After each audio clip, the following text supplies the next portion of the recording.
सभी को नमस्कार। ई पाठशाला के YouTube चैनल पर आप सबका स्वागत है। उम्मीद करता हूँ आप सब लोग स्वस्थ होंगे, मस्त होंगे। आज की क्लास में हम अभी रिसेंटली हुए 9 सितंबर को सेकंड ग्रेड का पेपर सोल्व करेंगे। इस पेपर में अपन फिजिक्स वाले सारे क्वेश्चन कवर करेंगे। इस वीडियो सेशन में हम इस पेपर में जो पूछे गए सीनियर सेकेंडरी लेवल के जो क्वेश्चन हैं उन्हीं को कवर करेंगे। बाकी जो यूजी और पीजी लेवल के क्वेश्चन हैं उनको अपन किसी नेक्स्ट वीडियो में डिस्कस करेंगे ताकि वीडियो ज़्यादा लेंदी ना हो। तो स्टार्ट करते हैं अपन फिजिक्स का पहला क्वेश्चन जो इसमें पूछा गया। तो देखो क्वेश्चन को रीड करते हैं। पहला क्वेश्चन देखो क्या कह रहा है। Basically A block of mass 1 kg at rest on A horizontal rough horizontal surface having coefficient of static friction 0.2 and kinetic friction दे रखा है 0.1. Find the frictional force if the horizontal force 1 Newton is applied. ये बोल रहा है कि जो figure में दे रखा है कि यहाँ पे अपन 1 न्यूटन फोर्स अप्लाई कर रहे हैं और बेसिकली जो इस पे बैकवर्ड डायरेक्शन में बैकवर्ड डायरेक्शन में जो फ्रिक्शन की वैल्यू होगी वो अपने को निकालनी है। अब फ्रिक्शन में देखो अपने को दोनों कोफिशिएंट दे रखे हैं, काइनेटिक फ्रिक्शन भी दे रखा है और बेसिकली स्टैटिक फ्रिक्शन का कोफिशिएंट भी दे रखा है। तो सबसे पहले अपने को ये चेक करना पड़ेगा कि ये बेसिकली इस पर फ्रिक्शन लगेगा कौन सा। तो इसका चेक करने का सिंपल सा प्रोसीजर, और देखा जाए तो पेपर का सबसे आसान क्वेश्चन भी यही था, है ना। बहुत ईजी क्वेश्चन है, देखते हैं। 1 न्यूटन फोर्स लगा है तो सबसे पहले इस क्वेश्चन को अप्रोच करने का तरीका क्या है। सबसे पहले इसमें स्टैटिक फ्रिक्शन की मैक्सिमम वैल्यू निकाल लो, है ना, जिसको अपन लिमिटिंग फ्रिक्शन या अपन बोलते हैं, बेसिकली लिमिटिंग फ्रिक्शन भी कहते हैं। इसकी वैल्यू होती है बेसिकली μs/mg। तो यहाँ से देखो अगर अपन देखें म्यूएस की वैल्यू गिवन है अपने को 0.2, मास दे रखा है अपने को 1 kg और जी की वैल्यू अपन गिवन नहीं है तो लेंगे 9.8। इसको जब सोल्व करेंगे तो बेसिकली ये वैल्यू आएगी अपनी 1.96 न्यूटन। अब देखो स्टैटिक फ्रिक्शन की मैक्सिमम वैल्यू है 1.96 और अपन जो फोर्स अप्लाई कर रहे हैं वो है 1 न्यूटन। इट मीन जो फोर्स की वैल्यू है वो स्टैटिक फ्रिक्शन की जो मैक्सिमम वैल्यू है उससे कम है। इसका मतलब क्या होगा, जो स्टैटिक फ्रिक्शन जो लगेगा बेसिकली वो लगेगा अपना F is equal to applied force के इक्वल, तो वो हो जाएगा 1 न्यूटन। तो इस क्वेश्चन का जो राइट आंसर होगा बेसिकली वो होगा आपका 1 न्यूटन। ऑप्शन फर्स्ट क्या हो जाएगा, इसका करेक्ट आंसर हो जाएगा। अब देखो नेक्स्ट क्वेश्चन आगे बढ़ते हैं अपन। देखो बेसिकली नेक्स्ट क्वेश्चन पे बढ़ते हैं अपन। नेक्स्ट क्वेश्चन देखो क्या कर रहा है। ये बहुत ही शानदार क्वेश्चन था और ऐसा ही क्वेश्चन रिसेंटली सेकंड ग्रेड से पहले जो first grade RPSC first grade का पेपर हुआ था उसमें भी पूछा गया था। और उसमें थोड़ा सा इसमें बेसिकली जो क्वेश्चन का ओरिएंटेशन है वो थोड़ा अलग था। उसमें पुली में उसमें भी एक बुल्ली थी, 2 ब्लॉक थे, बट उसमें एक दोनों ब्लॉक क्या थे, वर्टिकली थे। इसमें एक ब्लॉक ओरिजेंटल सरफेस पे रखा और दूसरा बेसिकली लटका हुआ है। तो देखो इस क्वेश्चन में पूछा गया है सबसे पहले तो consider the situation shown in the figure. Figure में सिचुएशन अपने को दे रखी है। फोर्स एफ का फोर्स की वैल्यू दे रखी है m2g, है ना। ये फोर्स अपने को दे रखा है बेसिकली m2g/2। इस फोर्स की वैल्यू अपने को m2g/2 दे रखी है। Area of cross section wire, है ना, वायर का जो एरिया ऑफ क्रॉस सेक्शन है वो दे रखा है एंड इट्स यंग मॉडुलस दे रखा है आपको y। Then the strain develop in the wire, wire में स्ट्रेन कितना होगा, बेसिकली विकृति कितनी होगी, अपने से पूछा गया है। तो देखो इसका अप्रोच क्या होगा। अच्छा अपने को निकालना स्ट्रेन निकालना, तो सबसे पहले तो अपने को वायर में पता होना चाहिए टेंशन की वैल्यू। सबसे पहले अपने को वायर में पता होनी चाहिए टेंशन की वैल्यू। तो देखो कैसे निकालेंगे टेंशन। सबसे पहले वायर में सबसे पहले अपने को टेंशन निकालना है। फिर जैसे इसको कि अपन जानते हैं बेसिकली जो आपका यंग मॉडुलस होता है वो इक्वल बेसिकली होता है अपना स्ट्रेस, बेसिकली वो होगा अपना स्ट्रेस अपॉन स्ट्रेन। और स्ट्रेस होता है अपना फोर्स अपॉन एरिया। फोर्स यहाँ पे टेंशन है, ए अपॉन अपना हो जाएगा स्ट्रेन। तो अगर अपने को यहाँ से स्ट्रेन निकालना है तो स्ट्रेन निकालने के लिए अपन क्या करेंगे, बेसिकली यंग मॉडुलस बेसिकली ये हो जाएगा आपका tension upon area into young modulus. तो बेसिकली अपने को क्या करना है, यहाँ पे एरिया अपने को गिवन है, वाई अपने को गिवन है, अपने को निकालना है टेंशन। तो अल्टीमेटली टेंशन निकाल के यहाँ पे सोल्व रखेंगे, सोल्व करेंगे, अपनी आंसर आ जाएगा। अब देखो टेंशन कैसे निकालेंगे स्ट्रेन में। टेंशन निकालने के देखो एक चीज़ अपने को पता है कि यहाँ पे फोर्स लग रहा है mg2/2 और इस M2 पे फोर्स नीचे की तरफ लगेगा ग्रेविटी की वजह से। बेसिकली यहाँ पे जो ग्रेविटी की वजह से फोर्स लगेगा वो होगा आपका, ग्रेविटी की वजह से फोर्स होगा वो होगा M2G। इस पे डाउनवर्ड लगेगा M2G और M1 ब्लॉक पे लग रहा है M2G हॉरिजॉन्टल। अब देखो, अब अपने को ये तो पता है कि यहाँ पे लग रहा है M2G, यहाँ लग रहा है M2G/2। इसका मतलब नेट फोर्स डाउनवर्ड ज़्यादा लग रहा है। अगर इसमें देखें तो ये सिस्टम इस तरीके से मूव करेगा और सिस्टम का एक्सेलरेशन मान लेते हैं अपन। तो इस क्वेश्चन में अपन अगर एक्सेलरेशन निकालना चाहें यहाँ से, तो एक्सेलरेशन अपना क्या हो जाएगा, ए इज इक्वल टू, अपन डायरेक्ट क्या निकाल सकते हैं, F net upon mass, total mass. देखो एक्सेलरेशन क्या होता है, F net upon total mass. तो ए इज इक्वल टू कितना आएगा, एफ नेट देखो कितना लग रहा है, यहाँ लग रहा है M2G बेसिकली, और इधर लग रहा है M2G/2। तो नेट फोर्स डाउनवर्ड कितना हो जाएगा, M2G/2। और जो टोटल मास कितना होगा, एम टोटल होगा अपना M1 प्लस M2। तो ये हो जाएगा अपना सिस्टम का एक्सेलरेशन, ये अपना आएगा सिस्टम का एक्सेलरेशन। देखो तो एक तरीका तो ये अपन एक्सेलरेशन को डायरेक्ट ऐसे निकाल सकते हैं नेट फोर्स निकाल के, और दूसरा तरीका ये है कि अपन क्या करें, दोनों का फ्री बॉडी डायग्राम बनाएं। यहाँ पे भी अपन इस पे इक्वेशन ऑफ मोशन लगाएंगे और M2 पे इक्वेशन ऑफ मोशन और M1 पे। तो देखो ये आपका M1 ब्लॉक पे इक्वेशन ऑफ मोशन, ये M2 ब्लॉक पे इक्वेशन ऑफ मोशन, दोनों इक्वेशन को ऐड करेंगे और बेसिकली ऐड करने के बाद ये वैल्यू आएगी, यहाँ से अपन एफ की वैल्यू रखेंगे तो अपना ए आएगा। तो अपन दोनों इक्वेशन से भी निकाल सकते हैं, या दूसरा तरीका जो आसान तरीका है निकालने का, बेसिकली ऐसे इक्वेशन का करने का तरीका क्या होता है, नेट फोर्स निकालो सिस्टम पे और नेट फोर्स सिस्टम में टोटल मास से डिवाइड कर दो। नेट फोर्स अपने को समझ आ रहा है कि इधर M2G है और इधर M2G/2 है, तो ये इसका आधा है, तो आधी से इधर लग रहा है, तो ये नेट इधर इधर कितना आ गया डाउनवर्ड M2G/2। तो यहाँ से अपना ए डायरेक्ट आ गया और अपन एक ऐसे निकाल सकते हैं। अब अपने पास एक्सेलरेशन तो आ गया, पर एक्सेलरेशन से अपना काम नहीं चलेगा, अपने को इसमें क्या निकालना पड़ेगा, बेसिकली टेंशन, क्योंकि अपने को टेंशन चाहिए। तब अपन क्या करेंगे, किसी एक ब्लॉक पे इक्वेशन ऑफ मोशन यूज करके अपन क्या निकालेंगे, ऐसे टेंशन निकालेंगे। तो देखो टेंशन बराबर हो जाएगा अपना ये वाला इक्वेशन अपन यूज किया है, ये वाला first tension is equal to लिख सकते हैं फोर्स प्लस M1A। तो ये फोर्स प्लस M1A। अब इसको जब सोल्व करेंगे बेसिकली यहाँ पे, तो M1A की वैल्यू अपन ने निकाल ली है, बेसिकली M1 की वैल्यू रही, तो ये भी M1 M2A upon 2 M1 plus M2 और प्लस एफ की वैल्यू है M2G/2। ये तो अपने को गिवन ही है, इसको जब सोल्व करोगे तो बेसिकली अपना टेंशन की वैल्यू आ जाएगी, यहाँ से टेंशन की वैल्यू आएगी M2G 2M1 plus M2 upon 2 M1 plus M2। ये आपका आ गया यहाँ से टेंशन, और जैसे टेंशन आया टेंशन को अपन डिवाइड करेंगे एरिया और यंग मॉडुलस से, तो एरिया और हम यंग मॉडुलस से डिवाइड करेंगे तो अपना स्ट्रेन आ जाएगा ये वाला। तो ये बेसिकली स्ट्रेन हो गया। तो अपन देखेंगे अपना ऑप्शन जो सेकंड है वो क्या हो जाएगा, करेक्ट आंसर। ऑप्शन सेकंड क्या हो जाएगा अपना करेक्ट आंसर। अब देखो ये क्वेश्चन मैंने जैसा कि आपको बताया कि स्कूल लेक्चरर में पूछा गया था और अभी सेकंड ग्रेड में पूछ लिया। स्कूल लेक्चरर में क्वेश्चन थोड़ा सा इसका ओरिएंटेशन अलग था। स्कूल लेक्चरर में आपका ऐसे पुल्ली था, गिवन था, उस क्वेश्चन को भी अपन कभी अगले वीडियो में डिस्कस करेंगे। उसमें एक ब्लॉक यहाँ दे रखा था, दूसरा यहाँ दे रखा था, दोनों का मास दे रखा, वहाँ पे न्यूमेरिकली कैलकुलेट करवाया था। अगेन वहाँ पे भी यही पूछा था स्ट्रेन कितना होगा, तो वहाँ पे भी निकालना यही था, पहले अपने को टेंशन निकालना था और टेंशन निकाल के एरिया ऑफ क्रॉस सेक्शन और यंग मॉडुलस से डिवाइड करके अपने को स्ट्रेन निकालना था। तो अच्छा क्वेश्चन, वो भी अच्छा क्वेश्चन है और ये भी अच्छा क्वेश्चन है।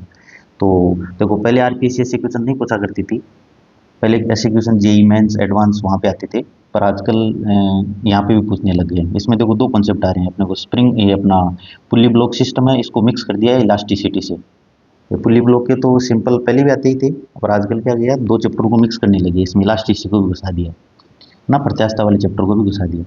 तो ऐसे क्वेश्चन को थोड़ा ध्यान से देख लेंगे आगे।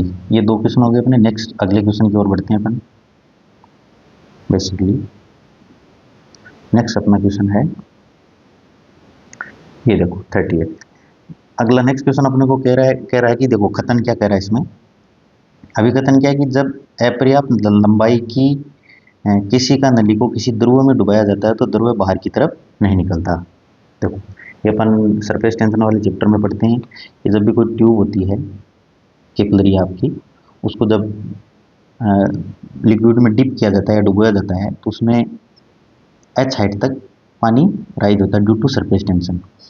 तो वो एच हाइट तक इंक्रीज होगा। वो एच हाइट अपनी कितनी होती है basically, H is equal to 2t cos theta upon rho R g, ये अपनी हाइट होती है। अपन जानते हैं स्टैंडर्ड रिजल्ट है ये, एच इज इक्वल टू, यहाँ पे टी होता है सरफेस टेंशन, थीटा होता है कॉन्टेक्ट एंगल, रो जो लिक्विड में डिप कर रहे हैं उस लिक्विड का डेंसिटी, आर जो अपनी कैपिलरी है उसका रेडियस, और जी है एक्सेलरेशन ड्यू टू, और एच अपना हाइट, इसमें ही रिलेशन होता है। अब अपन जानते हैं जब किसी भी नली के अंदर डुबोते हैं तो उसमें हाइट राइज होता है। अब मान लो कि हाइट, जैसे मान लो कि नली की लेंथ है 3 मीटर, 3 सेंटीमीटर, ऐसे समझो। अपनी जो कैपिलरी उसकी लेंथ है 3 सेंटीमीटर, उसको अपने डिप किया, और मान लो कि उस लिक्विड का सरफेस टेंशन वगैरह और कॉन्टेक्ट एंगल कुछ इस प्रकार से है सारी चीज़ें, कि उसमें लिक्विड राइज होना था मान लो 4 सेंटीमीटर, और इसकी लेंथ कितनी है 3 सेंटीमीटर, और उसमें लिक्विड राइज होना कितना था 4 सेंटीमीटर। अब अगर अपन जनरली सोचें तो अगर 3 सेंटीमीटर की लेंथ की ट्यूब को अगर डुबोएंगे किसी भी अपनी कैपिलरी को, तो पानी बाहर निकलना, ये कोई भी लिक्विड बाहर निकल जाना चाहिए, पर ऐसा होता नहीं है इसमें। इसमें क्या होता है बेसिकली, ऊपर ऊपर क्या हो जाता है, कोई किसी शेप का क्या बन जाता है आपका शेप, किसी से सरफेस टेंशन की वजह से क्या होता है, निकलता नहीं है, और ऊपर एक शेप बना लेता है ना, बबल टाइप, और ये नीचे की तरफ गिरता नहीं है। ये अपने को खास ध्यान रखना है इसमें। तो ये स्टैंडर्ड रिजल्ट अपन पढ़ते हैं बेसिकली। और दूसरा क्या बोल रहे हैं कि जो आपकी जो किसी का नलिका थी उसकी त्रिज्या और नली की दैर्घ्य की ऊंचाई का गुणनफल हमेशा स्थिर रहता है। तो पहला स्टेटमेंट बिल्कुल सही है, और दूसरा स्टेटमेंट भी देखो बिल्कुल सही है इसमें, क्योंकि देखो दूसरा स्टेटमेंट क्या कर रहा है कि इसकी त्रिज्या जो आपकी कैपिलरी है उसकी रेडियस, उसकी त्रिज्या, और नली में दैर्घ्य की ऊंचाई एच, इन दोनों का रेशियो देखो, इन दोनों का मल्टीप्लिकेशन हमेशा रोज कांस्टेंट रहता है, क्योंकि यहाँ एच और आर को मल्टीप्लाई करोगे तो ये वैल्यू आएगी 2t कोस थीटा अपॉन जी और इनटू रो। अब देखो किसी पर्टिकुलर लिक्विड के सरफेस टेंशन भी फिक्स होगा, और जिस ट्यूब में अपने रखा है उसको, उस ट्यूब और लिक्विड का जो कॉन्टेक्ट एंगल होगा वो भी फिक्स होगा। जी तो कांस्टेंट होता ही है, और रो जिस लिक्विड को लिया उसका डेंसिटी भी कांस्टेंट होगा। तो ये रो से रेशियो हमेशा क्या रहेगा, कांस्टेंट रहेगा। तो ये ऑप्शन भी बिल्कुल सही है। तो दोनों, अब ऑप्शन देखिए, पहला कथन कि अभिकथन और कारण दोनों सत्य हैं, और कारण सही व्याख्या कर रहे हैं।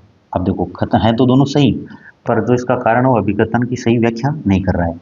क्यों? क्योंकि देखो एच और आर ये क्या बताता है अपने को, ये तो अपने को ये बताता है कि अगर अगर आपका ट्यूब का रेडियस ज़्यादा होगा, अगर रेडियस ज़्यादा होगा तो आपका एच कम होगा, और अगर आर कम होगा तो फिर एच आपका ज़्यादा होगा। कहने का मतलब कैपिलरी जितना पतला होगा, मतलब आर उसका जितना कम होगा, हाइट उतनी ही ज़्यादा हाइट लिक्विड राइज होगा, और कैपिलरी का साइज अगर ज़्यादा होगा, रेडियस ज़्यादा होगा तो हाइट कम होगा। तो ये तो इसमें बताता है, इससे इसका कोई लेना देना नहीं है, तो ये वाला तो गलत हो जाएगा।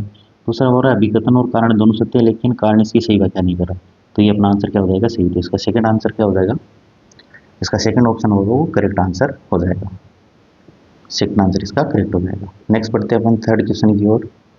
थर्ड क्वेश्चन देखो क्या कर रहा है, बिल्कुल ही आसान सिंपल क्वेश्चन था, काइनेमेटिक्स का बिल्कुल इजी क्वेश्चन। देखो इसमें क्या बोल रहा है कि कोई पार्टिकल है वो अक्ष अक्ष के अलावा मूव कर रहा है, और किसी समय टी पर उसका जो डिस्प्लेसमेंट हो वो इस इक्वेशन से दिया जाता है। ये अपने को गिवन है क्वेश्चन में।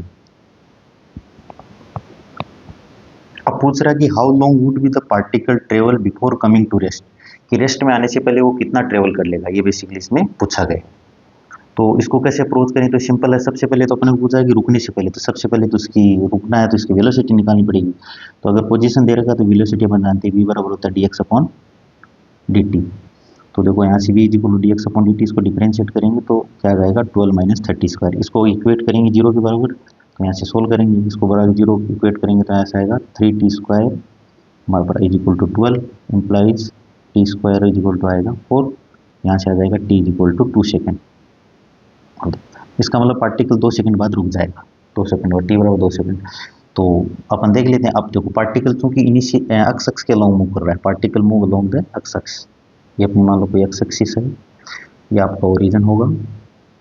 अब देखो और टी बराबर 2 पे पार्टिकल रुक जाता है। अब सबसे पहले देख लेते हैं कि इनिशियली पार्टिकल था कहाँ पे। तो इनिशियली अगर इस इक्वेशन में अपन रखें टी इज इक्वल टू 0, तो यहाँ से आएगा 40। तो मान लेते हैं कि ये वाला कोऑर्डिनेट अपना है 40 मीटर यहाँ पे, तो ये तो टी बराबर 0 पे था। अब देखो कब रुक जाता है, टी बराबर 2 सेकंड में। तो इसमें इसी इक्वेशन में रखेंगे अपन टी इज इक्वल टू 2। तो देखो टी इज इक्वल टू जब 2 रखेंगे अपन, इनिशियली चाहे 40 है अपना, और फाइनल पोजीशन अपनी क्या हो जाएगी, टी बराबर 2 रखेंगे तो देखो यहाँ से सोल्व करेंगे 56, मतलब अपना फाइनल कोऑर्डिनेट होगा वो कितना होगा, टी बराबर 2 सेकंड पे हो जाएगा अपना 56 मीटर। तो अपन चलिए कितना, ये वाली डिस्टेंस अपन ट्रेवल की, यही बेसिकली अपनी पूछा है, तो ये निकालने का तरीका क्या है, 56 माइनस 40, तो डिस्टेंस ट्रेवल बाई कितनी मिलेगी 60 मिनट। बिल्कुल आसान क्वेश्चन आया था ये। तो अपना आंसर 4 क्या हो जाएगा, ऑप्शन 4 क्या हो जाएगा करेक्ट आंसर, ऑप्शन 4 अपना हो जाएगा करेक्ट आंसर। बिल्कुल आसान क्वेश्चन काइनेमेटिक्स का। नेक्स्ट देखो, ये क्वेश्चन भी इजी क्वेश्चन पूछा गया था, ट्रांसफॉर्मर से रिलेटेड था, सिंपल अपने को ट्रांसफॉर्मर का कॉन्सेप्ट पता है तो इजीली कर सकते हैं। A transformer has 300 turn in primary and 75 turn in secondary coil.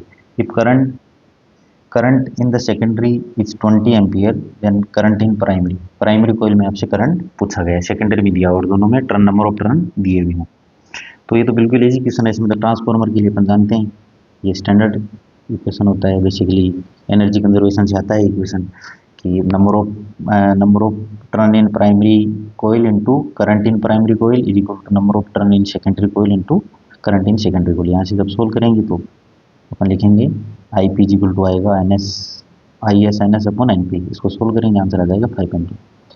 तो बेसिकली इस क्वेश्चन में क्या होगा अपना ऑप्शन 3 क्या हो जाएगा राइट आंसर, ऑप्शन 3 क्या हो जाएगा राइट आंसर। ये बिल्कुल इजी क्वेश्चन था। नेक्स्ट देखो 41, जो अपना फोर्थ क्वेश्चन है, देखो consider the following statement context to the conservative and non conservative force. Conservative और नॉन कंजर्वेटिव संरक्षित और असंरक्षित बल से संबंधित ये क्वेश्चन है। पहला बोल रहा है कि force is non conservative if it causes A change in mechanical energy E. देखो पहला बोल रहा है कि नॉन कंजर्वेटिव फोर्स के कारण किसी भी सिस्टम की मैकेनिकल एनर्जी में चेंज आता है, ये स्टेटमेंट बिल्कुल सही है। दूसरा स्टेटमेंट बोला कि the work done by a conservative force equal to the negative of the change in the potential energy associate with the force. बिल्कुल ये ऑप्शन बिल्कुल करेक्ट आंसर है। देखो दोनों ही स्टैंडर्ड, सेकंड वाला तो स्टैंडर्ड डेफिनेशन है, अपन जानते हैं दो टाइप के फोर्सेज होते हैं, एक तो कंजर्वेटिव फोर्स होता है और एक नॉन कंजर्वेटिव। अब इन दोनों में बेसिक डिफरेंस यही होता है कि जो आपका कंजर्वेटिव फोर्स होता है उसका जो वर्क डन होता है वो पाथ से इंडिपेंडेंट होता है, वो सिर्फ इनिशियल और फाइनल पोजीशन पे डिपेंड करता है। और इसके लिए अपन पोटेंशियल एनर्जी का डिफरेंस डिफाइन करते हैं, वो होता है हमेशा basically change in potential energy बराबर होता है minus time work done by conservative force, work done by conservative force. ये सिंपल स्टैंडर्ड डेफिनेशन है, क्योंकि पोटेंशियल एनर्जी सिर्फ कंजर्वेटिव फोर्स के लिए डिफाइन होती है, नॉन कंजर्वेटिव फोर्स के लिए पोटेंशियल एनर्जी डिफाइन नहीं है। तो ये स्टैंडर्ड हो गया। और ऊपर वाला बोल रहा है कि नॉन कंजर्वेटिव फोर्स के कारण मैकेनिकल एनर्जी में चेंज आता है, बिल्कुल ये भी सही है, क्योंकि अपन जानते हैं कंजर्वेटिव फोर्स के केस में मैकेनिकल एनर्जी हमेशा कंजर्व रहती है और नॉन कंजर्वेटिव फोर्स में मैकेनिकल एनर्जी कंजर्व नहीं रहती, कंजर्व नहीं रहती इसका मतलब उसमें चेंज आता है। तो ये दोनों स्टेटमेंट सही है, तो बोथ स्टेटमेंट आपके क्या होंगे करेक्ट हो जाएंगे, बोथ स्टेटमेंट आपके क्या होंगे करेक्ट हो जाएंगे। तो इसमें आंसर क्या हो जाएगा आपका 4 करेक्ट हो जाएगा। नेक्स्ट देखो, नेक्स्ट क्वेश्चन पे बढ़ते हैं अपन। नेक्स्ट क्वेश्चन है, देखो ये भी बहुत अच्छा क्वेश्चन था, बिल्कुल शानदार सिंपल कॉन्सेप्चुअल है ना, इसमें कोई कैलकुलेशन नहीं है, बिल्कुल आसान क्वेश्चन। देखो क्या बोल रहा है, ए particle of mass m is placed. देखो पहले बोल रहा है कि inside a uniform spherical shell of mass m but not at A centre.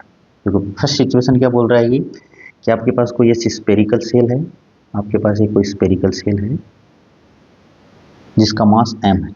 Spherical shell मतलब आप जानते हो स्फेरिकल सेल है ना, जिसका मास कितना है m। सेल है इसका मतलब इसके अंदर कोई मास नहीं है, मास सिर्फ सरफेस पे। पहली बात तो ये अपने को समझ आना चाहिए है ना। एक तो होता है आपका सॉलिड स्फीयर होता है और एक स्फेरिकल सेल होती है, इन दोनों में डिफरेंस होता है। सॉलिड स्फीयर में पूरे वॉल्यूम में मास होता है और सेल में वॉल्यूम में मास नहीं होता, सिर्फ सरफेस पे मास होता है। अब देखो इसमें पूछ क्या रहा है, अपने एक छोटा मास रखा, उसको कहाँ रखा है, इसकी मान लेते सेंटर। इसने बोला कि सेंटर पे नहीं रखा है, कहीं अंदर रखा है पर कहीं और रखा है, छोटा मास रख दिया। अच्छा है ना। और देखो पहले देखते हैं कि इसमें क्वेश्चन पूछा कि rank the situation according to the magnitude of gravitational force on the particle least to greatest. मतलब कम से लेके मतलब कम फोर्स से ज़्यादा फोर्स की ओर अपने को इस ऑर्डर में लिखना है कि ये एक अपनी स्फेरिकल सेल है, इसके अंदर अपने एक छोटा मास रखें, उस पर फोर्स कितना लगेगा, फोर्स के हिसाब से। तो देखो पहले केस में अपन जानते हैं कि स्फेरिकल सेल के कारण बड़ा जिसका मास बड़ा m है, उसके कारण अंदर वाले सभी पॉइंट पे ग्रेविटेशनल जो इसकी वजह से जो ग्रेविटेशनल फील्ड आएगा G, वो हमेशा होता है जीरो। ग्रेविटेशनल फील्ड क्या आएगा जीरो। अगर ग्रेविटेशनल फील्ड ही जीरो है तो स्पेरिकल सेल के अंदर कोई भी मास रख दें अपन, उसमें नेट फोर्स क्या आएगा हमेशा जीरो, क्योंकि अपन जानते हैं फोर्स इज इक्वल टू क्या होता है mass into acceleration. Force is equal to कितना मास इनटू एक्सेलरेशन, और इसी को अपन लिख देते हैं जी बड़ा एम छोटा M upon R square basically. तो फोर्स ये इलेक्ट्रोस्टैटिक से, जैसे इलेक्ट्रोस्टैटिक में अपन लिखते हैं force is equal to charge into electric field, है ना। तो वहाँ पे अपन अगर इलेक्ट्रिक फील्ड ही जीरो है तो फोर्स क्या होता है चार्ज पे, चार्ज आप कहीं पे रख दो या कितना अमाउंट का रख दो हमेशा ही फोर्स जीरो होता है। सिमिलरली यहाँ पे भी सेल के अंदर सभी जगह जगह पे इलेक्ट्रिक जो आपका ग्रेविटेशनल फील्ड होगा वो सब जगह जीरो होगा, तो इस पे फोर्स कितना हो जाएगा जीरो। तो पहले वाले केस में जीरो। दूसरा क्या बोल रहा है इनसाइड, अगेन देखो रख रहा है इनसाइड ये, पर रख कहाँ पे रहा है सेंटर पे, तो इस बार सेंटर पे रख दिया तो क्या फर्क पड़ा है तो अंदर ही, तो इस पे भी क्या हो जाएगा जीरो। तो पहले दो केस में तो जो आपका पार्टिकल मास दोनों पे जीरो होगा, तो F1 वाला भी जीरो होगा और F2 भी जीरो होगा, दो सिचुएशन में तो जीरो आ गया तो बराबर हो गया। तीसरी चीज सिचुएशन देखते हैं। थर्ड सिचुएशन बोल रहा है आपका आउटसाइड ये uniform spherical shell of mass M at a distance R from the centre. इस बार आउटसाइड रखा और सेंटर से कितनी दूरी पर रखा है आर दूरी पर रखा है। तो देखो इस बार वाली सिचुएशन क्या है, इस बार वाली सिचुएशन आपकी कि आपकी स्पेरिकल सेल हो गया और ये इसका सेंटर, और यहाँ से आर दूरी पे कोई मास आपको एम रखा है, यहाँ बड़ा एम है और ये वाली डिस्टेंस आपको आर दे रखी है।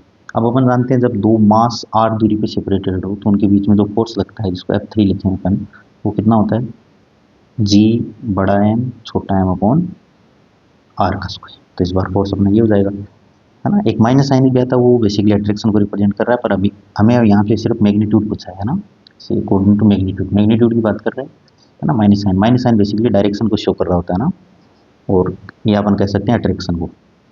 तो ये केस हो गया। अब थर्ड केस क्वेश्चन बोल रहा है तीसरा केस बोल रहा है कि आउटसाइड यूनिफॉर्म सॉलिड स्फीयर वो mass M at distance two R. तीसरे केस में बोल रहा है टू आर डिस्टेंस पे। तो देखो इस बार क्या होगा, ये आपका स्पेरिकल सेल हो गया अगेन मास एम, और इस बार पार्टिकल को कहाँ रखा है टू आर डिस्टेंस पे, तो इस बार डिस्टेंस होगा टू आर। तो इस बार जो आपका फोर्स आएगा बेसिकली F4 वो क्या होगा जी बड़ा एम छोटा एम अपॉन टू आर का होल स्क्वायर।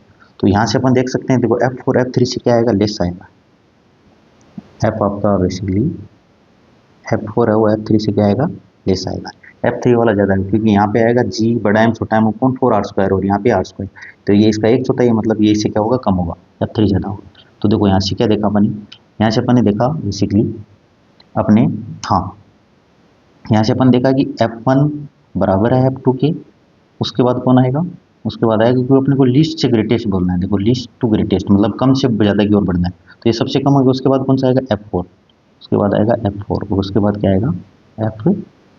तो ये अपना ऑर्डर होगा। अब देख लेते कौन से ऑप्शन से मैच हो रहा है ये ऑर्डर देखो मैच होगा अपना। देखो क्या बोल रहा है फर्स्ट सेकंड थर्ड फोर्थ, ये तो नहीं होगा, गलत हो गया। इक्वल टू ऑल ये भी गलत है। फिर क्या बोल रहा है equal on first and second, हाँ ये तो ठीक है। एंड देन थर्ड नहीं, देन फोर्थ, ये भी गलत हो गया। तो ऑप्शन कौन सा जाएगा थर्ड हो जाएगा, ये सही बोल रहा है। देखो equal on first and second and then fourth and then third, तो ऑप्शन आपका थर्ड क्या हो जाएगा करेक्ट आंसर। ऑप्शन थर्ड क्या हो जाएगा आपका करेक्ट आंसर। नेक्स्ट बढ़ते हैं अपन आगे की ओर, है ना। तो ये आपका थर्ड ऑप्शन करेक्ट हो जाएगा। नेक्स्ट देखो ये भी अच्छा क्वेश्चन है ना, ये मोमेंट ऑफ इनर्शिया से रोटेशनल मोशन से रिलेटेड शानदार क्वेश्चन। देखो क्वेश्चन में क्या बोल रहा है कि केंद्र से गुजरने वाले लंबवत अक्ष के बारे में पतली छड़ का जड़त्वाघूर्ण, बेसिकली पतली छड़ का जड़त्वाघूर्ण आई दे रखा है, वही छड़ एक बिंदु पर मोड़कर एक छल्ले के रूप में बदल जाती है, तो उसके व्यास के परितः जड़त्वाघूर्ण आई डैश है। तो आई और आई डैश का आपको रेशियो पूछा। देखो सबसे पहले तो क्या जानते हैं कि इसमें दे रखा है कि ये moment of inertia of a thin road rotating over perpendicular axis passing through the centre. हाँ एक रोड है जो सेंटर के अबाउट, तो अपन रोड जैसे अपने पास जो रोड है कोई भी सिंपली कोई अपने पास रोड है बेसिकली, इसका लेंथ मान लो L है और इसका मास M है, तो इसका मोमेंट ऑफ इनर्शिया I कैसे डिफाइन करते हैं अबाउट सेंटर। I क्या होता है आपका बेसिकली 1/12 ml², ये अपन जानते हैं सिंपली। अब देखो ये तो अपने को दे रखा है, फिर बोल रहा है इसी रोड को अपने क्या कर लिया, इसी रोड ये अपने को आई दे रखा है किसने। अब बोल रहा है कि इसी रोड के दोनों एंड को मिला के अपन एक रिंग बना ली, इसकी कोई छल्ला बना लिया, तो रिंग बना लेते हैं इसकी। इसको अगर रिंग बनाएंगे अपन, जैसे मान लीजिए अपन रिंग बना ली, तो रिंग बना ली। अब देखो, तो रिंग होगी तो उसका कोई रेडियस होगा आर, तो रिंग का रेडियस मान लेते हैं अपन आर। अब देखो रेडियस कैसे निकालेंगे इसका, देखो इस रिंग की जो परिधि होगी या पेरीफेरी होगी वो किसके बराबर होगी, लेंथ के बराबर। और रिंग की पेरीफेरी क्या होती है, 2 पाई आर इक्वल टू क्या लिख सकता हूँ मैं, एल। तो यहाँ से मेरे पास आर आ जाएगा L upon 2 pi, R equal to आ जाएगा एल अपॉन 2 पाई। ये मेरे पास आ गया, आर आ गया। अब देखो, अब उसके बाद क्वेश्चन में क्या बोल रहा है कि इसके व्यास के अबाउट। अब अपन जानते हैं, देखो रिंग के व्यास के अबाउट मोमेंट ऑफ इनर्शिया कितना होता है, आई डेस, जिसको अपन दे रखा है आई डेस। आई डेस अपन जानते हैं, आई डेस कितना होता है, आई डेस होता है बेसिकली आपका एम आर स्क्वायर बाई 2। ये अपने को जानते हैं अपन रिंग के व्यास, क्योंकि रिंग के सेंटर से पास होने वाली और प्लेन के जो परपेंडिकुलर होती है उसके अबाउट होता है एम आर स्क्वायर, और व्यास के अबाउट होता है एम आर स्क्वायर बाई 2। यहाँ से आर की वैल्यू रखेंगे तो देखो एम बाई 2, आर की वैल्यू रखोगे तो आएगा L square upon 4 pi square. ये आ गया अपना आई डेस। अब पूछा आई और आई डेस का रेशियो। आई और आई डेस का यहाँ से अगर अपन रेशियो लेंगे बेसिकली, आई और क्या पूछा अपने से, आई और आई डेस, तो आई अपॉन आई डेस अगर अपन निकालेंगे तो फिर बच्चों क्या आ जाएगा, बेसिकली आई अपना है M L square by 12, half M L square by 12 हो गया, और आई डेस अपना आया M by 2 L square upon 4 pi square. इसको जब सोल्व करेंगे एल स्क्वायर से L square cancel out, M से एम, ये से 6 बार कैंसिल आउट होगा। यहाँ से इसको सोल्व करेंगे तो बेसिकली कितना हो जाएगा, ये 4 पाई स्क्वायर ऊपर चला जाएगा, 6 नीचे आ जाएगा, ये से कैंसिल आउट होगा 2 3, तो आंसर आ जाएगा अपना 2/3 पाई स्क्वायर, सिंपल। तो ये अपना ऑप्शन कौन सा हो जाएगा, ऑप्शन हो जाएगा अपना 2/3, fourth option correct answer. Fourth option इसका क्या हो जाएगा, करेक्ट आंसर। तो अच्छा क्वेश्चन था। नेक्स्ट देखो आगे की तरफ बढ़ते हैं अपन, आगे वाला क्वेश्चन। ये देखो बहुत ही शानदार क्वेश्चन था,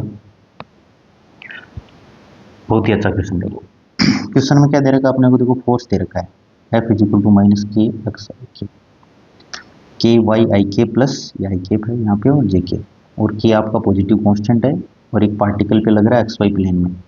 starting from the origin the particle is taken along the positive X axis to, देखो यहाँ से ओरिजिन से शुरू हो रहा है, पहले जा रहा है 0 से a और उसके बाद क्या जा रहा है, then parallel to Y axis A पे, देन टोटल अपने से वर्क डन पूछा है। देखो सिंपली अपने से पूछा गया है कि पार्टिकल है वो एक्स एक्स के अलोंग मूव कर रहा है। पहले तो देखो स्टार्ट हुआ ओरिजिन से, पहले तो जा रहा है एक्स एक्स के अलोंग 1,0 तक वो, उसके बाद जा रहा है वो वाई एक्स के पैरेलल, उसके बाद वो कैसे जा रहा है वाई एक्स के पैरेलल, वाई एक्स के पैरेलल ऊपर तो दूसरा, और कहाँ तक जा रहा है 1,1 तक, ऐसे जा रहा है। तो पार्टिकल यहाँ से चला, ओ से चला, ए तक गया और फिर बी तक गया। ये अपने से वर्क डन पूछ, टोटल वर्क डन पूछा है ए से बी तक। तो देखो अपन कैसे निकालेंगे इसको, सबसे पहले तो अपन जानते हैं देखो वर्क डन क्या होता है, वर्क डन इक्वल होता है F dot D R, simple F dot D R अपन जानते हैं। अब देखो वो एफ डॉट डी आर, अब क्योंकि अपन जानते हैं कोऑर्डिनेट सिस्टम में अपना आर क्या होता है, आर वेक्टर इक्वल होता है एक्स आई के प्लस वाई जे के, इम्प्लाइज अगर अपन डी आर निकालेंगे यहाँ से तो डी आर आएगा डी एक्स आई के प्लस डी वाई जे के, यहाँ से सिंपली ये अपन जानते हैं। अब देखो सबसे पहले हम निकालेंगे पाथ फर्स्ट के लिए, है ना, 0 से ओ, पाथ फर्स्ट मतलब ओ से ए जा रहे हैं अपन, ओ से ए जाएंगे अपन तो देखो कोऑर्डिनेट अपना 0 0 से ए 0 तक जा रहे हैं, तो इसमें देखो 0 यहाँ से यहाँ तक जा रहे हैं तो वाई आपका 0 इम्प्लाई डी वाई कितना हो गया 0। अब देखो इस केस के लिए अपन एफ डॉट डी आर निकालते हैं, एफ अपना कितना है देखो के वाई आई के और एक्स जे के, और आर अपना कितना है ये वाला रहा, तो इन दोनों का अगर डॉट प्रोडक्ट करेंगे, डॉट प्रोडक्ट के सोल्व करेंगे तो अपना क्या आएगा, बेसिकली आएगा वाई डी एक्स और एक्स डी वाई। अब देखो क्वेश्चन में क्या दे रखा है 0 से ए तक जाएंगे तो अपना डी वाई 0, पहली बात तो ये टर्म 0 हो गई, फिर 0 से y तक अपन आते हैं एक्स एक्स पे y भी 0 होता है तो ये अपनी y टर्म 0 हो गई, तो दोनों टर्म 0 हो गई, तो अपन o से a तक जाने में तो वर्क डन कितना होगा अपना 0 हो जाएगा। ठीक, नेक्स्ट देखते हैं, अब अपन चलते हैं ए सी बी, ये अपन जा रहे हैं बेसिकली ए से बी, ए से बी जाएंगे तो देखो पार्ट 2 ये जा रहा है A0 से लेके A तक, इसमें देखो यहाँ से यहाँ तक जा रहे हैं तो अपने को पता है देखो इस पे एक्स कांस्टेंट है तो एक्स तो अपना a हो गया, इम्प्लाइज डी एक्स कितना हो गया अपना 0 0 अगेन। अब देखो एफ डॉट डी आर निकालेंगे, एफ डॉट डी आर तो अपना वही है minus K time Y D X plus X D Y, इस बार अपना डी एक्स 0 तो पहली वाली टर्म 0 हो जाएगी, पर इस बार देखो सेकंड टर्म 0 नहीं होगी क्योंकि इस बार एक्स 0 नहीं है, एक्स की वैल्यू ए होगी, तो एक्स की जगह अपन ए रखेंगे और डी वाई, तो एक्स की जगह अपन क्या रख दिया यहाँ पे ए रख दिया, तो माइनस के डी वाई। अब अपन क्या करेंगे, टोटल निकालने के लिए इसको इंटीग्रेट कर देंगे, तो माइनस टाइम के ए जीरो से डी वाई सोल्व करेंगे, आंसर आएगा माइनस से के स्क्वायर। माइनस के स्क्वायर आपने कौन सा है, तो इसका ऑप्शन थर्ड वाला है, जो क्या हो जाएगा करेक्ट आंसर। बहुत ही अच्छा क्वेश्चन। नेक्स्ट देखो, आगे बढ़ते हैं। नेक्स्ट देखो, ये भी अच्छा क्वेश्चन है ना। डायग्राम को देख के, डायग्राम वैसे इसका ड्राउना है पर ये क्वेश्चन बहुत ईजी है। डायग्राम को देख तो ये ड्राउना लग रहा है, पर वैसे क्वेश्चन बहुत ईजी है। बहुत सारी चीजें दे रखी हैं पर वो अपने काम की है नहीं। देखो क्वेश्चन क्या बोल रहा है कि block of mass M of 2 kg moves along a horizontal frictionless surface under the action of the force as shown in the figure, है ना। ऐसे horizontal frictionless surface पे क्या कर रहा है, मूव कर रहा है। तो coefficient of kinetic friction between the surface दे रखा आपको ना, गति घर्षण गुणांक दे रखा है 0.20। What is the normal force and due to the surface, basically अपने से नॉर्मल फोर्स, तो नॉर्मल फोर्स पूछा है। तो नॉर्मल फोर्स तो अपन जानते हैं बेसिकली परपेंडिकुलर सरफेस लगता है हमेशा, और ऊपर की ओर लगता है, ये अपन जानते हैं। और क्वेश्चन में दिखा भी रखा है सब कुछ, तो कुछ नहीं करना आपको, सिर्फ वर्टिकल डायरेक्शन में फोर्स कंजर्व करना है। वर्टिकल डायरेक्शन में आपको क्या करना है, क्षैतिज दिशा में आपको फोर्स को बैलेंस करना है। तो बैलेंस करने के लिए अपन जानते हैं हमेशा क्या होता है, नेट फोर्स ऊपर लगने वाला बल बराबर नीचे लगने वाला नेट फोर्स निकालने के लिए। तो नीचे की तरफ देखो कितना लग रहा है F3, और ऊपर की तरफ कौन सा लग रहा है, F3 भी लग रहा है नीचे की तरफ, और mg भी लग रहा है, और ऊपर की तरफ लग रहा है आपका normal. Normal is equal to कितना आ जाएगा, mg मास दे रखा 2, g की वैल्यू अपन यूज करेंगे, यहाँ पे 10 दे रखा है तो 10 यूज कर लेंगे, प्लस F3 देखो क्वेश्चन में 4 दे रखा है, 4 कितना आ जाएगा सिंपल, तो 20 न्यूटन हो जाएगा। तो वैल्यू कितनी आएगी 20 न्यूटन, क्या हो जाएगा आपका बेसिकली 24 आएगा। तो सेकंड ऑप्शन अपना क्या हो जाएगा करेक्ट आंसर। सिंपल है, कुछ भी नहीं है, बिल्कुल ईजी है ना। काइनेटिक फ्रिक्शन वगैरह वगैरह सब ऐसे दे रखे हैं, है ना, थोड़ा सा डराने के लिए, है ना। डराने वाला क्वेश्चन है, बाकी कुछ भी नहीं है, कैलकुलेशन बिल्कुल ईजी है। ये देखो, ये यूनिट एंड डायमेंशन का, again next question unit and dimension का, बिल्कुल ईजी क्वेश्चन। देखो in the expression T is equal to दे रखा आपको, ये कोई एक्सप्रेशन दे रखा, टी बोल रहा है कि टाइम पीरियड है, एल को लेंथ बता रहा है, एम को मास बता रहा है, वाई को यंग मॉडुलस बता रहा है, और आपसे पूछा क्यू का डायमेंशन। सिंपल, तो क्यू का डायमेंशन निकालना इजी, तो इसमें तो क्या करना है, सिंपल है, डायमेंशन नंबर रखेंगे, एक बार पहले स्क्वायर कर देंगे तो देखो अपनी इक्वेशन ये बन जाएगी। यहाँ से क्यू को सोल्व करेंगे तो आएगा Y T square upon M L Q. अब देखो टी तो टाइम है, एम एल बाकी तो सब क्या है आपके बेसिकली फंडामेंटल डायमेंशन में पड़े, सिर्फ वाई को रखना है। वाई अपना यंग मॉडुलस, और यंग मॉडुलस के अपन जानते हैं, यंग मॉडुलस की जो यूनिट मॉडुलस ऑफ इलास्टिसिटी होता है वो फोर्स अपॉन एरिया होता है, और यही अपना प्रेशर होता है। और इसके डायमेंशन फॉर्मूला अपन जानते हैं क्या होता है, 1L-1 T-2। इसको अपन यहाँ पे रखेंगे और टी स्क्वायर सोल्व करेंगे तो आंसर अपना वैल्यू आएगी m0 L की पावर -4। m0 L की पावर -4 अपना ऑप्शन 4 क्या हो जाएगा करेक्ट आंसर। इजी क्वेश्चन था ये, है ना, सिंपल। नेक्स्ट देखो, ये अच्छा क्वेश्चन है ये ना, थोड़ा सा मतलब कैलकुलेटिव वाला पार्ट है, बाकी तो कुछ नहीं है, सिंपल। देखो two identical objects are placed in front of concave mirror and convex mirror having same radius of curvature 12 दे रखा आपको, and same distance of 18 centimetre from the pole of the respective mirrors. What is the ratio of size of the image from the concave mirror and concave mirror convex mirror. तो देखो convex mirror और concave mirror में जो image बनेगी, उन दोनों में जो साइज का क्या रेशियो होगा, दोनों में जो साइज होगी, इमेज की साइज होगी, उनका रेशियो पूछा है। तो कॉनकेव वर्सेज कॉन्वेक्स पूछा है मुझसे।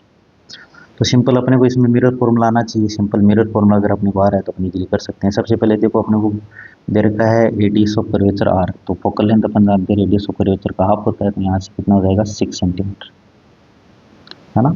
और आपको यू ऑब्जेक्ट डिस्टेंस दे रखा है, यू इज इक्वल टू दे रखा है 18 सेंटीमीटर, और पोल, है ना, ठीक है। अब देखो क्या करना, अपन मिरर फॉर्मूला अपन जानते हैं क्या होता है, 1/f is equal to 1/v plus 1/u, ये बेसिकली अपना मिरर फॉर्मूला होता है। ये तो बेसिकली 10th स्टैंडर्ड का क्वेश्चन है ना, 1/f is equal to 1/v और 1/u। अब देखो, सबसे पहले अपन जानते हैं मिरर फॉर्मूले में सबसे इंटरेस्टिंग चीज़ क्या होती है, अपने को ये जो न्यूमेरिकल वैल्यूज होती है वो साइन के साथ रखनी होती है। साइन का अगर अपने को ज्ञान है तो ये कुछ इजीली हो जाएगा। अब साइन में भी अपन जानते हैं यू हमेशा नेगेटिव होता है, तो सोचने की जरूरत नहीं है। फोकल लेंथ अपन जानते हैं कॉन्वेक्स में अपन लेते हैं पॉजिटिव और कॉनकेव में लेते हैं अपन नेगेटिव, और वी अपने आप साइन के साथ आ ही जाता है। सबसे पहले अपन यूज करते हैं कॉनकेव के लिए, तो कॉनकेव के लिए फोकल लेंथ होता है आपका नेगेटिव, है ना। तो अपना यहाँ से 1/v क्या आएगा, 1/f minus 1/u, 1/f 1/6 minus 1/u। You को अपन नेगेटिव रखेंगे यहाँ पे बेसिकली, है ना। 1/v इज इक्वल टू, तो ये कितना आएगा अपना 1/f is equal to minus 1/u। इसको इधर ले आए, हाँ 1/v निकालना पड़ता 1/6, और ये हो जाएगा आपका माइनस का, इसको इधर ले आए तो माइनस होगा। अब देखो फोकल लेंथ को अपन रखेंगे नेगेटिव, हाँ यहाँ पे देखो इसके आगे एक साइन माइनस आएगा, क्योंकि फोकल लेंथ नेगेटिव होता है इस केस में, और ये माइनस होता है तो ये प्लस हो जाएगा। तो बेसिकली अगेन इसको सोल्व करेंगे तो अपना आएगा ये 1/6 माइनस का प्लस का 1/18। इसको जब सोल्व करेंगे तो 18 और ये माइनस का 3 प्लस का 1, तो ये आ जाएगा माइनस का 1/9। तो v इज इक्वल टू आएगा बेसिकली -9 सेंटीमीटर, है ना। यहाँ मैग्नीट्यूड वाइज कैलकुलेट किया हुआ है, -9 सेंटीमीटर आएगा। देखो यहाँ से आएगा -9। सिमिलरली अपन कॉन्वेक्स के लिए जब सोल्व करेंगे तो 1/v इज इक्वल टू आएगा 1/f minus 1/u। Again f की वैल्यू अपन f को, अब देखो यहाँ पे f को क्या रखना है अपने को, हाँ 1/f को रखेंगे, इसको रखेंगे पॉजिटिव, और ये अगेन पॉजिटिव u यहाँ पे नेगेटिव रखेंगे साइन के साथ, तो ये हो जाएगा साइन प्लस। इसको आगे सोल्व करेंगे बेसिकली तो आएगा दोनों में प्लस, तो प्लस का आएगा 2/9। सोल्व करने पे वैल्यू आएगी प्लस की 4.5 सेंटीमीटर, है ना। यहाँ पे भी आएगा 4.5 सेंटीमीटर, वहाँ पे आएगा माइनस का 9 सेंटीमीटर, यहाँ पे आएगा प्लस का 4.5 सेंटीमीटर। अब देखो, अच्छा पहले वाले केस में मैग्निफिकेशन कितना हो जाएगा, height of image upon height of object क्या होता है, v अपॉन यू। तो v की वैल्यू अपनी आई 9 और u अपने को क्वेश्चन में 18 दे रखा, तो 1/2 आ जाएगा। यहाँ पे अगेन अपन निकालेंगे तो देखो v की वैल्यू मैग्नीट्यूड वाइज कैलकुलेट करना अपने को, यहाँ माइनस साइन तो अपने को ये बताता है कि भाई इमेज सीधा है कि उल्टा है वगैरह वगैरह। अभी अपने को सिर्फ मैग्नीट्यूड्स निकालना है, तो यहाँ से देखो v अपना 4.5 आया और ये अपना 18। इसको जब सोल्व करोगे तो आएगा 1/4, दोनों का रेशियो लेंगे 1/2, तो रेशियो आएगा इनका 2। तो ऑप्शन क्या हो जाएगा, फोर्थ करेक्ट आंसर आएगा। सिंपल मिरर फॉर्मूला यूज करना है, साइन कन्वेंशन आना चाहिए अपने को, फिर कोई समस्या नहीं है। ये देखो बहुत ही अच्छा क्वेश्चन, बहुत ही शानदार क्वेश्चन। देखो अपने को सिंपल नेटवर्क दे रखा है और इसमें पूछा है एबी के बाउंड तुल्य प्रतिरोध कितना होगा। तो इस क्वेश्चन करने का देखो क्या तरीका होगा। इस क्वेश्चन को अगर अपन ध्यान से देखें तो ये मिरर सिमेट्री या अपने फोल्डिंग सिमेट्री से होगा। देखो मिरर सिमेट्री से कैसे, अगर ध्यान से देखोगे इस क्वेश्चन में अगर मैं इस लाइन के अबाउट, इस लाइन पे अगर मैं प्लेन मिरर रख दूँ कोई, तो अपन देखेंगे अगर ये वाला, अगर इधर वाला अगर इसका अगर अपना ऑब्जेक्ट होगा तो ये अपना क्या होगा, इमेज। और इधर अगर अपन ऑब्जेक्ट ऐसा रखेंगे तो इमेज उसकी ऐसी बनेगी। तो मतलब क्या बना, आपकी मिरर सिमेट्री है। या फिर आप ये कर सकते हो, अगर बी को आप उठा के यहाँ पे ले आओ तो ये इधर वाला पोर्शन इस वाले पोर्शन को ओवरलैप कर जाएगा, ये वाला पोर्शन इसको क्या कर जाएगा, ओवरलैप। तो अपन कह सकते हैं कि ये फोल्डिंग सिमेट्री भी बोल सकते हैं या मिरर सिमेट्री। बेसिकली इस लाइन के अबाउट ये पूरा सिस्टम क्या सिमेट्रिक है। और अपन जानते हैं जिस लाइन के अबाउट सिस्टम सिमेट्रिक होता है उस लाइन पे सभी पॉइंट पे जो पोटेंशियल होता है वो क्या होता है, आपका सेम होता है। अगर इन सभी पॉइंट पे सेम है पोटेंशियल, तो इन दोनों रजिस्टर में करंट क्या होगी, सेम। इन दोनों में करंट होगा सेम, तो इस रजिस्टर का भी कोई मतलब, सॉरी इन दोनों रजिस्टर में करंट क्या होगा, जीरो, क्योंकि पोटेंशियल सेम है। तो पोटेंशियल का डिफरेंस क्या होगा, जीरो। और पोटेंशियल का अगर डिफरेंस जीरो है तो करंट हमेशा क्या होती है, जीरो। अपन जानते हैं पोटेंशियल का डिफरेंस जीरो है तो करंट भी हमेशा क्या होती है, जीरो होती है। तो ये दोनों रजिस्टर का कोई मतलब नहीं है। तो इसके इक्विवेलेंट जो अपना सर्किट बनेगा, अगर ये अपने को मिरर सिमेट्री का ज्ञान है या फोल्डिंग सिमेट्री का ज्ञान है तो इक्वेशन बहुत आसान है। अब देखो इक्वेशन क्या बन रहा है कि बीच वाले रजिस्टर को मैं हटा दे रहा हूँ। बीच वाले रजिस्टर को अगर मैं हटा दूंगा तो देखो सर्किट कैसा बनेगा अपना। ये 3 रजिस्टर हैं अपने, और उसके बाद आगे वाले ये वाला रहेगा अपना, ये वाला रहेगा अपना, और ये वाला रहेगा अपना, और इसके बाद आगे ये अपना ए हो गया, ये अपना बी हो गया, सॉरी, है ना। और इन 3 पॉइंट को मैं एक जगह कर दूँ।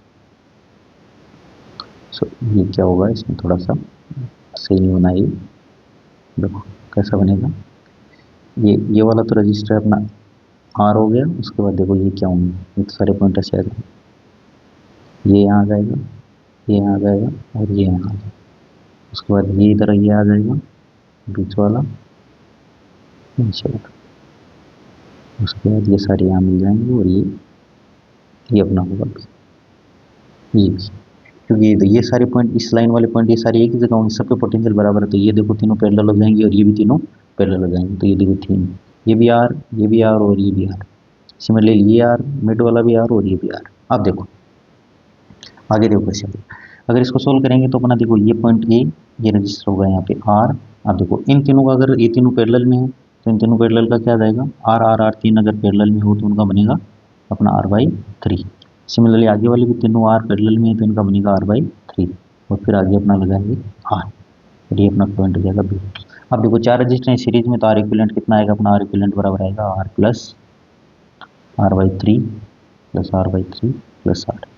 इसको जब सोल्व करोगे तो 2r plus 2r by three का आंसर आएगा अपना 8r बाई थ्री।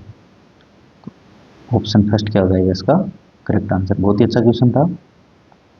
अगर अपने को मिरर सिमेट्री या फोल्डिंग सिमेट्री का पता है तो बहुत ही इजी क्वेश्चन था। नेक्स्ट बढ़ते हैं अपन आगे की ओर। ये देखो ये भी अच्छा क्वेश्चन था। क्वेश्चन में क्या बोल रहा है कि light is incident normally on the short shape face of 30 degree 60 degree और 90 डिग्री। ये अपने एक राइट एंगल प्रिज्म है, ये अपने को दे रखा है। इसमें बोल रहा है कि नॉर्मली किस पे इंसिडेंट हुआ है, शॉर्ट फेस पे हो रहा है प्रिज्म। ये liquid is poured on the hypotenuse है ना, विकिरण हाइपोटेनियस पे अपने क्या किया, लिक्विड को भरा है of the prism. If the refractive index of the prism is √3 then find the maximum refractive index of liquid so that light totally reflect. मतलब अपने को यहाँ पे TIR कराना है, टोटल इंटरनल रिफ्लेक्शन कराना है, पूर्ण आंतरिक परावर्तन करवाना है। तो देखो क्वेश्चन देखो क्या था, क्या पूछ रहा है क्वेश्चन में। बेसिकली अपने को क्वेश्चन में दे रखा है राइट एंगल ट्राइंगल। क्या दे रखा है, एक राइट एंगल ट्राइंगल दे रखा है। Basically right angle triangle prism दे रखा है। देखो इसमें ये तो अपना 90 डिग्री हो गया, एक एंगल देखो 30 डिग्री है और दूसरा कितना आपका 60 डिग्री। देखो एक 90 एक 30 60। उसमें बोल रहा है कि सबसे छोटे फलक पर ना, जो सबसे छोटे साइड होगी उस पर अभिलंब आपतित हो रहा है। तो देखो अगर ये एंगल मैं लूँ यहाँ पे, सबसे छोटा कौन सा होगा, देखो ये एंगल कितना लूँ मैं बेसिकली, इसको लूँ अगर मैं 60 और इसको अगर मैं लूँ 30, तो देखो सबसे छोटा साइड कौन सा होगा। देखो ये एंगल 30 है और ये एंगल 60 है, तो ये सबसे बड़ा होगा। तो उसके लिए अपने को क्या निकालना पड़ेगा, बेसिकली अपना क्या हो जाएगा यहाँ से, ये एंगल 60 है सबसे छोटे साइड के। देखो क्या बोल रहा है क्वेश्चन में, शॉर्ट फेस, सबसे शॉर्ट फेस है उस पर डालते हैं अपन नॉर्मली स्ट्रेट। ये तो 90 हो गया, अब 30 और 60 देखना है। तो देखो ये वाली साइड 60 है तो ये होगा सबसे शॉर्ट कौन सा होगा, जैसे चेंज कर लेते हैं थोड़ा अपन इसको अगर मान लो इसको ले लेता हूँ मैं 30 बेसिकली,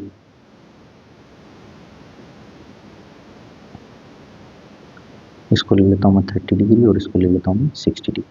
अब देखो अगर ये 30 है ये 60 है तो सबसे शॉर्ट फेस अपनी ये होगी, इस पे लाइट हो रही है बेसिकली, इधर से इंसिडेंट हो रही है नॉर्मली, जैसे नॉर्मली लाइट इंसिडेंट हो रही है, ऐसा कुछ में बोला गया है, नॉर्मली लाइट इंसिडेंट हो रही है। ठीक है, और यहाँ पे अपने क्या किया है, इस वाले हाइपोटेनियस पे यहाँ पे अपने लिक्विड पोर किया, यहाँ पे क्या किया अपने लिक्विड को पोर, यहाँ पे अपने लिक्विड बन गया कोई, उस लिक्विड का ही रिफ्रैक्टिव इंडेक्स पूछा अपने से। प्रिज्म का अपन मान लेते हैं कि रिफ्रैक्टिव इंडेक्स क्या है अपना μp, और लिक्विड का मान लेते हैं μl।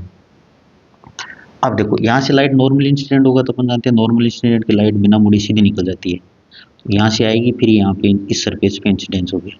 इंसिडेंट होने के बाद क्या होगा, क्वेश्चन बोल रहे हैं TR का मतलब वापस उसी मीडियम में आना चाहिए। इस पॉइंट पे अपना हम जानते हैं नॉर्मल क्या हो जाएगा, बेसिकली ये अपना हो जाएगा नॉर्मल। तो TR के लिए मतलब रेंज आएगी आपकी ऐसी।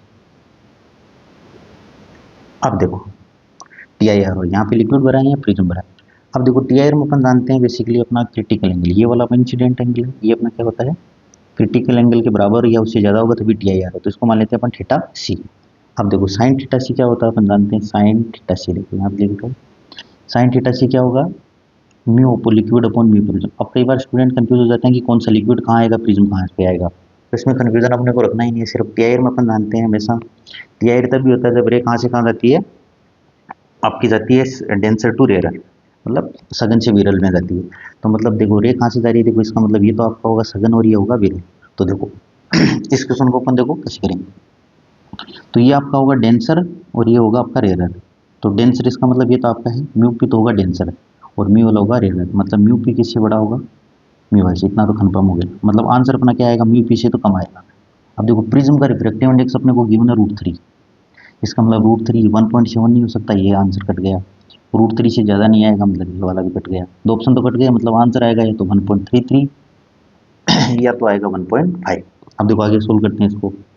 अब देखो जब मैं आपको बता रहा था कि इसमें कौन सा ऊपर कौन सा नीचे आएगा, तो हमेशा क्रिटिकल एंगल में याद रखो साइन थीटा सी बराबर याद रखो ऊपर हमेशा छोटा अपॉन बड़ा, ऊपर आएगा छोटा हमेशा, नीचे आएगा बड़ा हमेशा, हमेशा अपने को ध्यान रखना है। ऊपर आएगा हमेशा आपका बड़ा वाला रिफ्लेक्टिव इंडेक्स, नीचे आएगा छोटा वाला, सॉरी ऊपर आएगा छोटा और नीचे आएगा बड़ा। तो देखो दोनों में छोटा कौन है, म्यू पी, तो ऊपर आएगा आपका सॉरी म्यू एल, तो ऊपर आएगा म्यू एल और नीचे आएगा म्यू पी, बस। अब तो कुछ ना है ही नहीं, अब सोल्व कर लेते हैं। म्यू पी अपने को दे रखा, म्यू एल। अब बात आती है कि थीटा से। अब थीटा से अपन निकालेंगे ज्योमेट्री से। देखो अपन जानते हैं यहाँ से अपने को ये एंगल दे रखा 90 डिग्री, ये एंगल 90 है, ये भी 90, ये 60 तो ये होगा 30। अगर ये 30 है आपका और ये पूरा 90 तो ये थीटा से हो जाएगा आपका 60 डिग्री। अब अगर 60 डिग्री है तो सोल्व कर लो यहाँ से।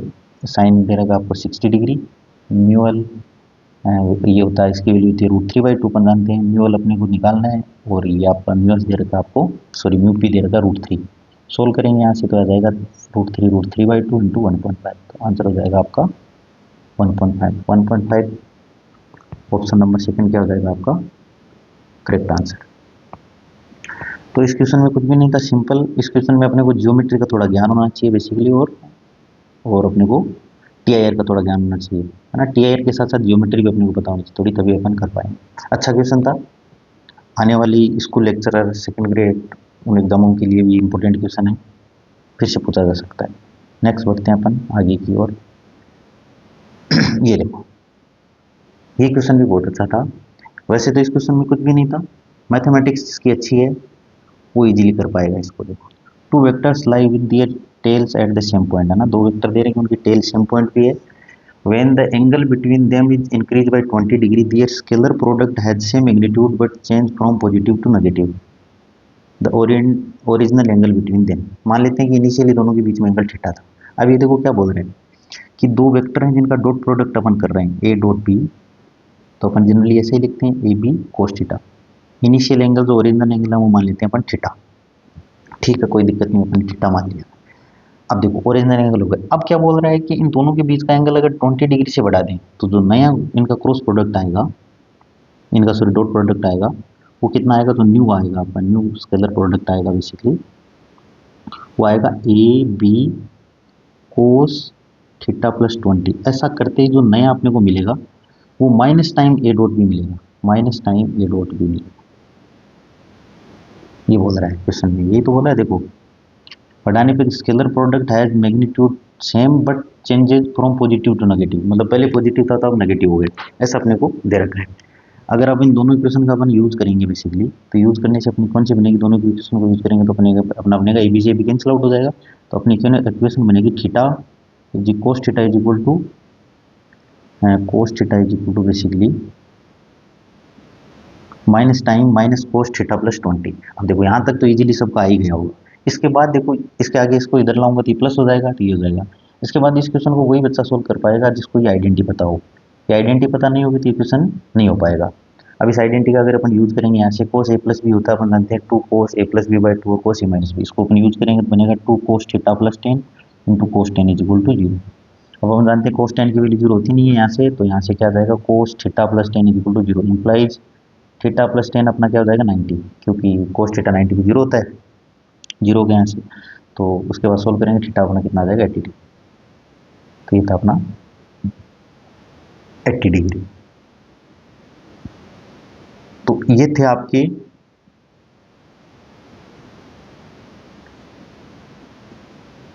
पंद्रह क्वेश्चन जो सीनियर सेकेंडरी लेवल से पूछे गए थे।